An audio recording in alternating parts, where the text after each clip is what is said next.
انت ملي كتكون سايق طوموبيلتك وغادي في طريق، اش كتبغي دوز ولا ما تبغيش دوز؟ كتبغي دوز، وكتفكر الخوك حتى هو راه غيبغي يدوز. راه ما فيها باس الا كان الشتا كتصب وانت غادي في طوموبيلتك، والحركه الوحيده اللي غديرها باش توقف هو انك غتهز الرجل من هنا وغتحطها هنا، غتحيدها من سميتو الاكسيلاتور وغادي تحطها على الفران.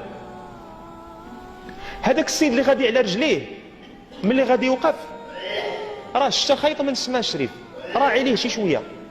ما فيها باس الا وقفتي انت واحد 3 ثواني ولا 4 على ما يقطع خوك. وما فيها باس الا كنتي جاي من شي طريق وبان لك خوك اللي كتعرفه وكتشوفه معاك في المسجد وكتشوفه وكتعرفه ساكن معاك في الرحمه، وانت جاي طالع بطوموبيلتك ولا بالدراجه الناريه ديالك من شي غن وتيبان لك غادي تيكعط. ماشي نقول لك ما فيها باس، راه فيها الاجر الشريف الا وقفتي هزيتي خوك وقلتي ليه السلام عليكم بخير لاباس عليك هاني راه كتصلي في مسجد السنه راه كتبان لي تما بسم الله يلاه راه كنت غادي للبيت. دابا وصلنا لواحد درجه قله الحياء انه خوك خارج بالسياره ديالو من الحي وانت واقف في الشمس ولا في الشتاء ولا في الكز ديال هاد الايامات هادي وتيدوز من حداك وهو غادي في نفس طريقك، بل واقبح من هذا يشير لك بيده السلام عليكم بخير لاباس عليك وتيزيد ما تسلمش عليا، ما تسلمش عليا شريف. هز خوك في طوموبيلتك وسير، خفتي وسخ لك الكوسان ولا خفتي للكبر ديالك يلصق فيه. هذا راه قسم معاه المال، حنا ما بغيناكش تقسم معاه المال، قسم معاه غير واحد 5 ولا 10 دقائق ديال الطريق. اسيدي دير معاه اش قالوا سيادنا، دير معاه العرضه الكذابيه.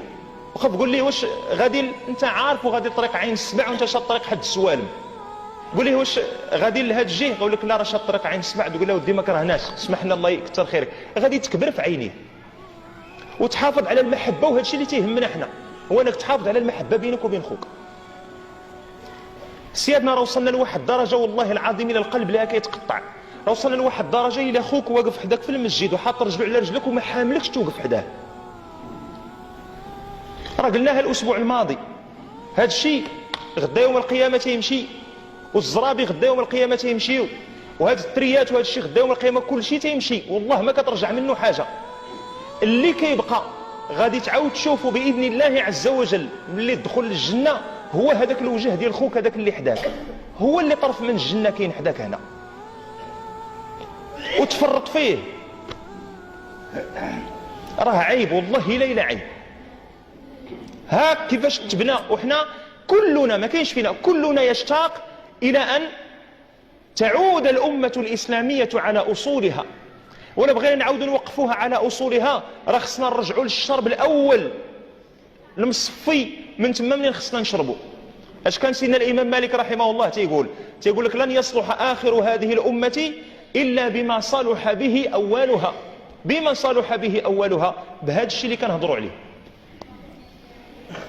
3 من كن فيه ذاق حلاوه الايمان، تيتبننها استبننها. إذا عمرك ما ذقتي حلاوة الإيمان هذا تيذوقها. أن يكون الله ورسوله أحب إليه مما سواهما، يعني من اللي يجي الشرع ديال سيدي ربي كتحني الراس، ما تبقاش تقولي لا وما بانتش ليا فيها وراه فلان قال وما قالش، قال الله قال رسوله قال صحابته الكرام رضي الله عنهم. أن يكون الله ورسوله أحب إليه مما سواهما، وأن يحب المرء لا يحبه إلا لله، وأن يكره أن يعود في الكفر بعد أن أنقذه الله منه كما يكره أن يقذف في النار. الأولى فهمتها والثالثة فهمتها، هذيك الثانية والله العظيم إلا دوزت معها مدة وأنا كنحفر فيها دماغي كيفاش أن النبي عليه الصلاة والسلام قال لك لبغيتي تذوق حلاوة الإيمان أنك تحب الله عز وجل والنبي عليه الصلاة والسلام أكثر من أي أحد وشيء آخر. من وراها كنتسنى الجهاد، كنتسنى الصلاة على وقتها، تنتسنى بر الوالدين. قال لك أن يحب المرء لا يحبه إلا لله.